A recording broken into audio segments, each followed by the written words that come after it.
Assalamualaikum warahmatullahi wabarakatuh. Selamat siang Bapak Agus dan teman-teman.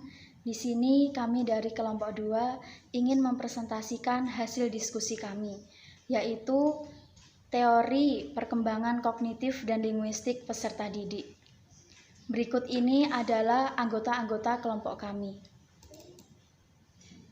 yaitu Cindy Amelia Fitri, Dani Wijaya Kesuma, Devita Aning Puspitasari, Dimas Putra Ilham Suryanugroho, dan Dwi Nata Adam.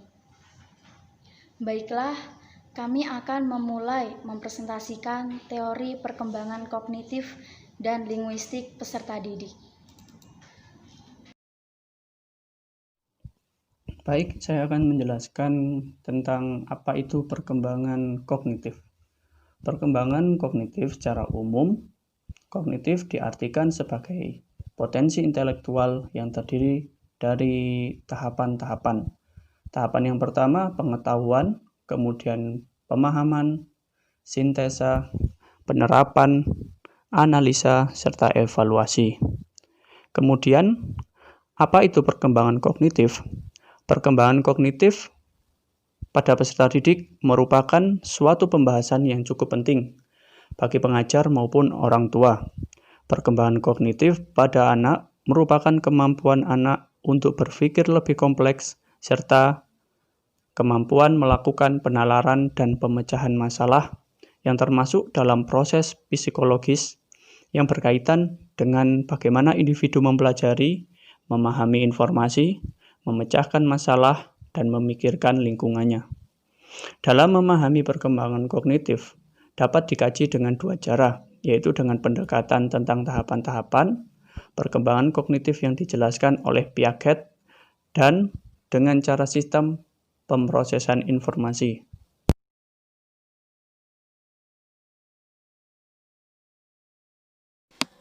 Di sini, saya dari Wijaya Kesuma akan menjelaskan tentang prinsip-prinsip teori kognitif. Yang pertama, lebih mementingkan proses belajar daripada hasil. Yang kedua, disebut model perseptual. Yang ketiga, tingkah laku seseorang ditentukan oleh persepsi serta pemahamannya tentang situasi yang berhubungan dengan tujuan belajarnya. Yang keempat, belajar merupakan perubahan persepsi dan pemahaman yang tidak selalu dapat terlihat sebagai tingkah laku yang nampak. Yang kelima, belajar merupakan aktivitas yang melibatkan proses berpikir yang sangat kompleks. Dalam faktor-faktor perkembangan kognitif dipengaruhi oleh satu faktor hereditas atau keturunan. Teori ini dipelopori oleh Scott Hart yang mengatakan bahwa manusia lahir sudah membawa potensi tertentu dan tidak dipengaruhi oleh lingkungannya, seperti contohnya DNA. Yang kedua, faktor kematangan. Teori organ fisik atau psikis dapat dikatakan matang jika sudah mencapai kesanggupan menjalankan fungsinya masing-masing. Faktor ini berhubungan erat dengan usia. Yang ketiga, faktor lingkungan. Pendapat ini dipelopori oleh John Locke. Dia mengatakan bahwa manusia dilahirkan sebenarnya dalam keadaan suci. Berdasarkan hal ini, perkembangan kemampuan berpikir abstrak atau intelijensi sangat ditentukan oleh pengalaman dan pengetahuan yang didapat dari lingkungan hidupnya. Yang keempat, minat bakat. Minat dapat mengarahkan perbuatan kepada suatu tujuan dan merupakan dorongan agar lebih giat. Dan bakat yang dimaksud, kemampuan bawaan sebagai potensi yang masih perlu dikembangkan dan dilatih agar dapat terwujud. Bakat seseorang akan mempengaruhi tingkat kecerdasannya. Maka karena itu, seseorang yang memiliki bakat tertentu maka akan semakin mudah dan cepat untuk perkembangannya. Yang kelima, faktor pembentukan, yaitu faktor dari segala keadaan di luar diri seseorang yang mempengaruhi perkembangan intelijensi atau perkembangan berpikir abstrak. Pembentukan ini dapat dibagi menjadi dua, yaitu pembentukan sengaja yang didapat dari sekolah formal dan pembentukan tidak sengaja yang didapat dari pengaruh daerah sekitar. Yang terakhir, faktor kebebasan, yaitu kebebasan manusia untuk pikir divergen atau menyebar, yang berarti bahwa manusia dapat memilih metode-metode tertentu dalam memecahkan masalah dan juga dapat memilih beban masalah sesuai kebutuhannya. Halo, perkenalkan nama saya Cindy Amalia Fitri. Di sini saya akan menjelaskan tentang tahapan-tahapan perkembangan kognitif menurut John Piaget. Tahapan yang pertama yaitu tahap sensori motor yang terjadi saat usia 0-2 tahun. Tahap pertama ini terjadi saat bayi baru lahir hingga berusia 2 tahun. Oleh karena itu, pada masa ini kemampuan bayi hanya terbatas pada gerak refleks dan panca inderanya. Berbagai gerak refleks tersebut kemudian menjadi kebiasaan-kebiasaan. Nah, kebiasaan seperti ini bisa juga disebut dengan objek permanens. Misalkan sejak kecil kita diajari makan dengan tangan kanan, maka permanen kebiasaan kita hingga besar akan makan menggunakan tangan kanan. Tahapan selanjutnya yaitu tahap praoperasional yang terjadi ketika umur 2 tahun sampai 7 tahun. Dalam tahap ini, anak mengembangkan keterampilan berbahasa serta belajar menggunakan dan mempresentasikan objek dengan gambaran dan kata-kata. Pemikirannya masih bersifat egosentris atau tidak mau mengalah. Tahap selanjutnya yaitu operasional konkret yang terjadi saat usia 7-11 tahun. Tahapan ini ditandai dengan munculnya logika yang memadai. Anak sudah bisa melakukan pengurutan dan klarifikasi terhadap objek maupun situasi tertentu. Kemampuan berpikir rasionalnya juga meningkat, serta turunnya sifat egoisnya dan bisa melihat kejadian dari sudut pandang orang lain. Tahap yang terakhir yaitu tahap operasional formal. Tahap ini terjadi saat usia 11, masa pubertas, hingga dewasa. Pada masa ini, sudah bisa mampu berpikir secara abstrak dan menguasai penalaran, dapat menarik kesimpulan dari informasi yang tersedia, serta dapat memahami konsep yang bersifat abstrak seperti cinta dan nilai. Selanjutnya yaitu perkembangan linguistik peserta didik. Yang pertama yaitu pragmatik. Pragmatik adalah selama usia sekolah proses kognitif non-egosentrisme dan decentration meningkat dan terjadi kombinasi, sehingga anak dimungkinkan menjadi komunikator yang lebih efektif. Yang kedua yaitu semantik.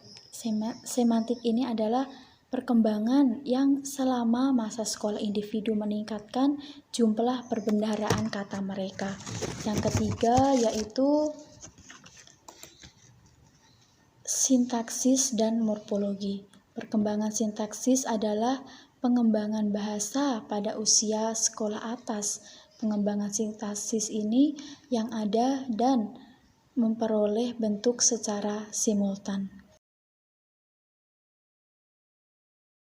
Baik, di sini saya akan menjelaskan faktor yang mempengaruhi perkembangan linguistik atau bahasa.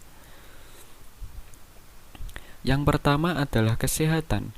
Kesehatan merupakan faktor yang sangat mempengaruhi perkembangan bahasa, terutama pada usia awal kehidupan.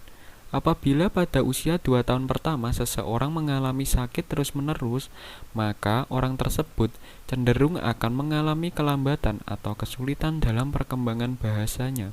Oleh karena itu, untuk memelihara perkembangan bahasa secara normal, orang tua perlu memperhatikan kondisi kesehatan anaknya. Berikutnya adalah faktor intelijensi atau kecerdasan.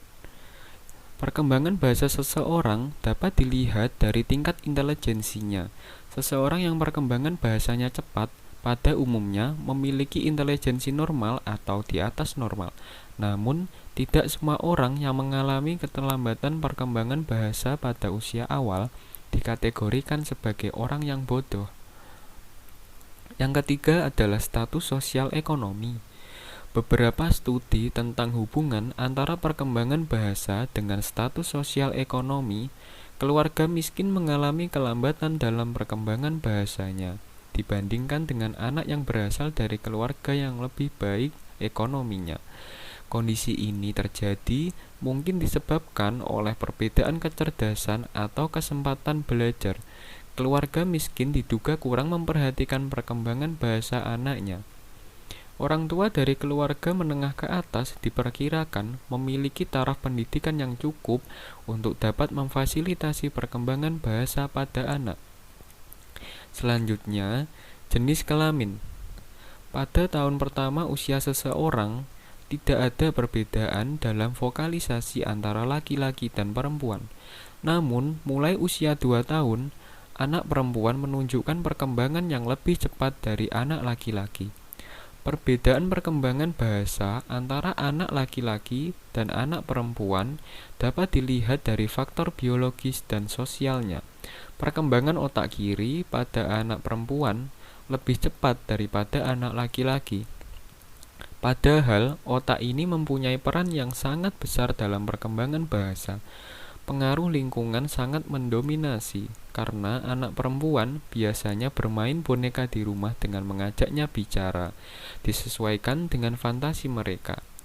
Realitasnya, seorang ibu lebih sering mengajak anak perempuan berbicara daripada anak laki-laki. Adanya permainan seperti itu membuat anak perempuan lebih sering berinteraksi dengan orang dewasa lain yang diajak bicara, sedangkan anak laki-laki lebih diarahkan pada penguasaan motorik gerakan daripada berbicara. Kemudian, hubungan keluarga. Hubungan keluarga dimaknai dengan sebagai proses pengalaman berinteraksi dan berkomunikasi dengan lingkungan keluarga, terutama dengan orang tua yang mengajar, melatih, dan memberikan contoh berbahasa kepada anak. Hubungan yang sehat antara keluarga dengan anak, penuh perhatian dan kasih sayang dari orang tuanya, akan memfasilitasi perkembangan bahasa pada seseorang. Sedangkan hubungan yang tidak sehat mengakibatkan seseorang akan mengalami kesulitan atau kelambatan perkembangan bahasanya. Perkembangan kemampuan bahasa bertujuan agar seseorang mampu berkomunikasi secara lisan dengan lingkungan.